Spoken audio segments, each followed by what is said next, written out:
Hello दोस्तों, कैसे हो आप सभी। आज मैं आपके लिए कहानी लेकर आई हूँ 60+ और यह है अंदाज। कल्याणी जी कुछ दिनों से अपनी पड़ोसन के साथ सुबह शाम पार्क में आना शुरू करा है। पहले वह घर के कामों में उलझी रहती थी। जब घर की जिम्मेदारी पूरी हुई, बेटा अपने परिवार को लेकर मुंबई में जाकर बस गया था, तो उन्होंने अपने आप को टीवी में देखने में बिजी कर लिया। काफ़ी दिनों से बीमार होने की वजह से डॉक्टर ने उन्हें सुबह शाम पार्क में जाने की सलाह दी। तब से वह पार्क में आने लगी थी। वह देखती थी एक उनकी ही उम्र की महिला जो हर रोज पार्क में आती थी, उसके चेहरे पर एक अलग ही चमक रहती थी। चेहरे पर हमेशा मुस्कान बनी रहती थी और वह हमेशा ऐसी लगती जैसे अभी कहीं घूमने के लिए जा रही हैं। मैं उसको देख कर सोचती, कितनी किस्मत वाली है यह, कितना भरा पूरा परिवार होगा जो यह खुश रहती है। एक मैं बदकिस्मत, जब से बेटा अपने परिवार को लेकर घर से दूर गया है, 6 महीने हो गए, एक फ़ोन भी नहीं करा। पूरी उम्र कितनी मेहनत करके पाला, पढ़ाई लिखाई करवाई, अब सुबह के दिन आते तो अपनी पत्नी बच्चों को लेकर चला गया।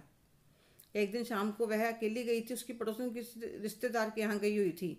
तो वह महिला आकर कहने लगी, आज आप अकेले आए हो, अब कैसी तबीयत है आपकी। आपकी पड़ोसन सुमन जी बता रही थी आप बीमार रहती हैं। मैं आपसे एक बात कहना चाहूँगी, अपने आप को खुश रखने की कोशिश कीजिए। तो मुझे एकदम से गुस्सा आ जाता है।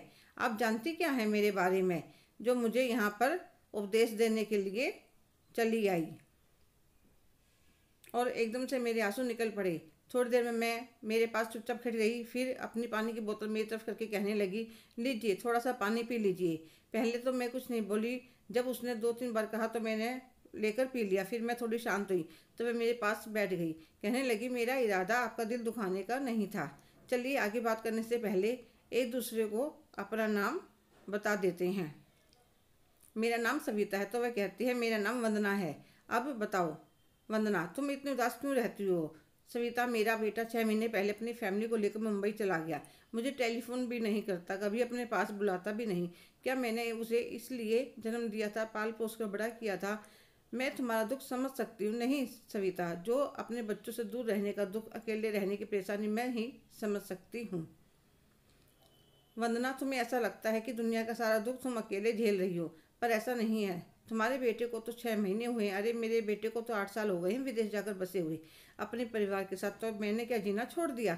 मैं तुमसे उम्र में और तजुर्बे में दोनों में बड़ी हूँ, और आज तुमको सलाह दूंगी कि जब उन्हें हमारी ज़रूरत नहीं है तो हम क्यों उनके लिए रोते रहें। बच्चों को बड़ा करके पढ़ाना लिखाना, शादी करना, वह हमारी जिम्मेदारी थी।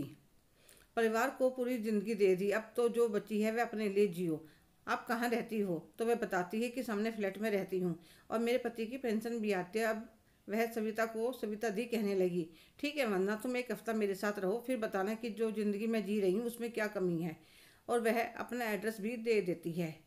कल 10 बजे सुबह आ जाना। ठीक है सविता दीदी।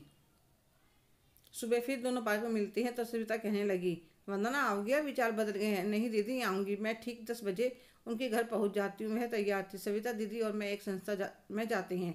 वहाँ पर पहुँचने के बाद वे सबसे मेरा परिचय करवाती हैं कि यह मेरी नई नई दोस्त बनी है। और मुझसे कहती है, वंदना मैं यहाँ पर लड़कियों को कढ़ाई करना सिखाती हूँ, तुम्हारा क्या फेवरेट है। मुझे मेहंदी लगाना पसंद है। ठीक है, आज से जो लड़कियां मेहंदी सीखना चाहती हैं उन्हें तुम मेहंदी लगाना सिखा देना। वंदना देख रही थी, वहाँ पर कुछ लड़कियां कुकिंग कर रही थी, कुछ सिलाई सीख रही थी, कोई कढ़ाई तो कोई बुनाई, कोई पेंटिंग कर रही थी। आज तो वह वंदना सविता दीदी के पास ही बैठकर लड़कियों को कढ़ाई सिखाना देख रही थी। बोले, 1-2 दिन में मेहंदी के लिए भी लड़कियाँ आने लग जाएंगी। थोड़ी देर बाद लड़कियों ने जो कुकिंग बनाया था वह सबको खिलाने के लिए लेकर आई। 1 बजे हम वहाँ से वापस चल पड़ते हैं। आते हुए सविता दीदी कहती है, वंदना चलो आज यहाँ के फेमस छोले भटूरे खिलाती हूँ फिर तुम्हें। फिर हम दोनों ने छोले भटूरे खाए और अपने अपने घर आ गई। सच में आज वंदना को बहुत अच्छा महसूस हो रहा था।